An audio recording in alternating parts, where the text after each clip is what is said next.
sa dalawang taong nagmamahalan ng tunay, ang alay Elsa at Lando. At kahit para pagkakataon ay nakakandado, dahil magkalayo ang uri ng buhay, ang estado ng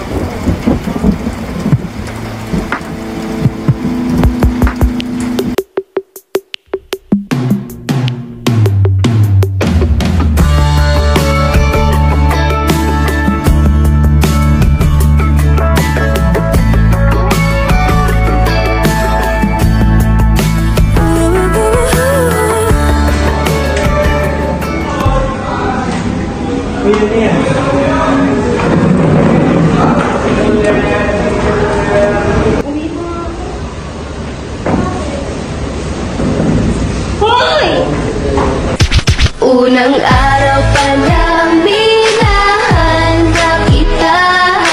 Bakit ba ganito ang aking nadama? Di man kita lubuksan.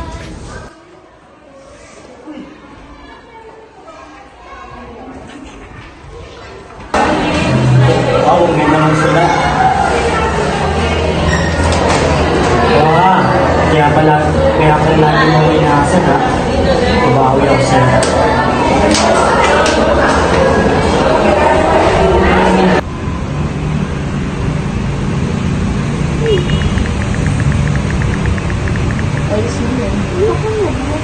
Is that Lando? Is it? Oh my god. Go. Ano yan? Miss Lando, alam ba ni Mami? Wala kang pakialam. Bakit ako, Mami? Tara na, labas na muna tayo. Where we going, Ma?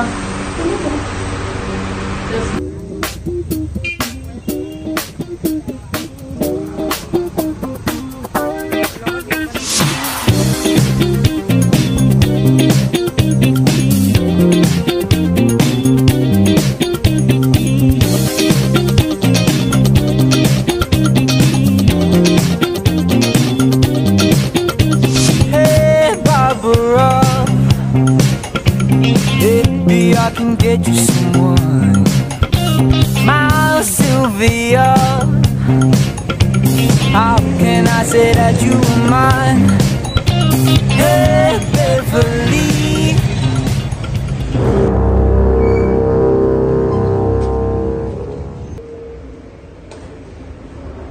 Ano na naman ba yung naririnig ko sa kapatid mo? Boy, paano ba? Sino si Lando? Wala po yan, kaibigan ko lang po si Lando.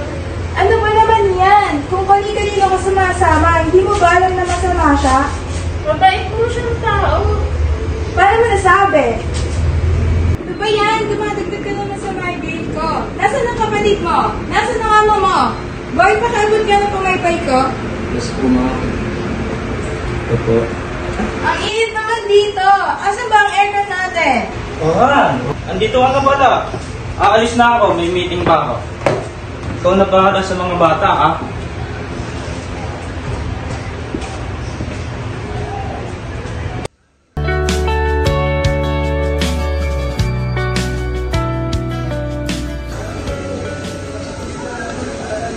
Dad, aalis muna ako. Teka lang, saan ka pupunta? Mag-usap muna tayo. Kanina balitaan ko sa mami mo. Sino si Lando? Kaibigan ko lang po si Lando. Mabait po yung tao. Wala akong sinabi na hindi siya mabait. Ang sa akin lang, dapat katulad natin. Delikado, anak. Opo, Papa. Pasensya na po. Sige na, mag-iingat ka. Hello? Sundan niyo nga yung anak ko, si Elsa. Oo, nakaping. Napapangiti mo ako kahit lang ka namang ginagawa. Parang di na to nakakatuwa. Nahuhulog na sa'yo.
na akong nahuhulog sa iyo.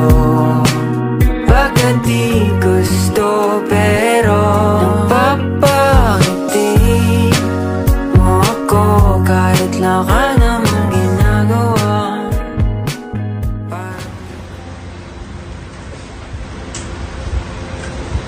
Ano yan, nak? Regalo lang ito to. Ayos ah. Ingat ka. Malakas yan. In love ka na naman. Kung wala akong bilib sa akin pa, ano bala dito pa? Pa, ano na ako pa? Sige, nak. Hindi po.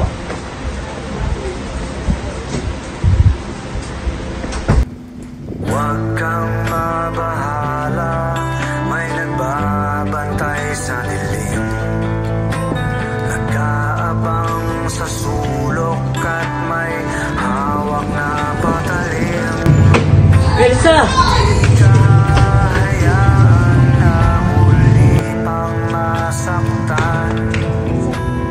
Huwag ka nang matakot sa dilim. Tulong! Ito ay kwentong hamon ng galing sa dalawang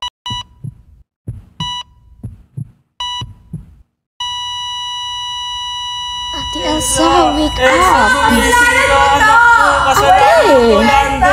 Sinong pumatay sa'yo? Ikaw yun eh. Ikaw! Ikaw ang dahilan bakit namatay ang anak ko! Huwag gusto tayo yung anak ko. Wala siyang kasalanan. Elsa! Elsa! Elsa! Elsa, tulungan mo ako. Elsa! Tulungan mo ako, Elsa! Huwag mo tawagin ang anak ko! Wala kang karapatan! Namatay siya dahil sa'yo! Di ka hahayaan na muli pang masaktan. Huwag ka nang matakot sa dilim. Pare, tulungan mo naman yung anak ko. May kilala ka bang doktor? Meron pa, may kilala ako. Matutulungan kita.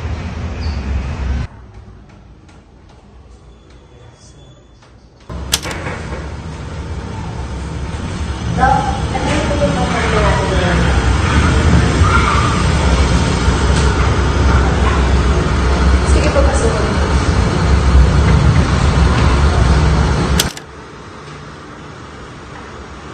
Maging mo doktor. Ito ang anak ko. Papatigil ko sa'yo. So, sir, ano po pangalan ng anak ko? Lalo. So, anong naranasan niya? Na-witness niya kung papamatay ng kaibigan niya. So, ano kalagay?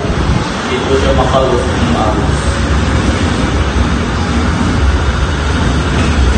Sige, sir. Labas mo na lang po muna tayo tapos kapasapin ko na po naman sila.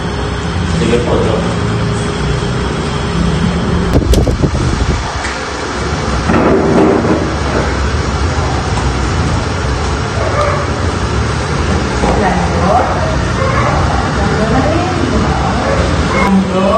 Pwede mong sabihin sa akin kung ano nararamdaman mo dito sa lugar na to. Pwede mong ilabas yung nararamdaman mo.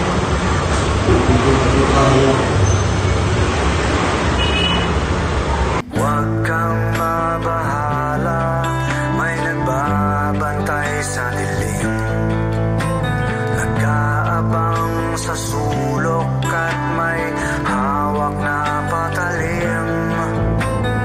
Di ka hahayaan na muli pang masaktan. Huwag ka nang matakot sa dilim.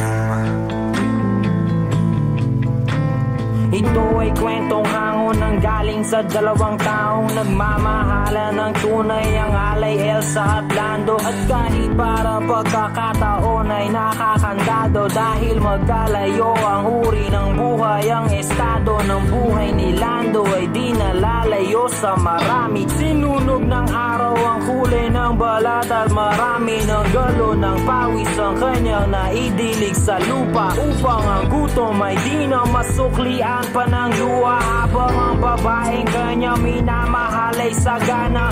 Ngunit kabilang sa pamilya na di alintanang makipagkapwa-tao sa mga tulad niyang dukha, gayon pa may patuloy ang pagmamahal na pinula ng pag-ibig. Huwag kang mabahala, may nagbabantay sa dilim, nagtabang sa sulok at may hawak na patalim.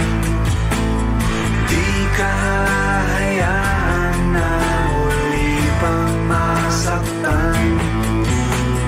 Huwag ka nang matakot sa dilim. Kahit na anumang bagay ang pilit na ihadlang, at sino man ay walang makapipigil sa paghakbang ng mga paana. Ang nais ay marating ang ligaya, niyaya magtanan di nagatubili na sumama. Hawak ang pangarap at pangako sa isa't isa, nagpakalayo-layo di namuhay na may kaba, dahil alam nila na sa bawat isa'y nakalaan, at ang pagmamahalan tangin nilang sinasandalan. Wala nang ibang bagay pa silang mahihiling, kung di isang pamilya sa loob ng 4 na dingding, at isang bubong na maaaring tawaging tahanan. Bakit may pangit na kabanatang kailangang daanan pa? Huwag kang mabahala, may nagbabantay sa dilim.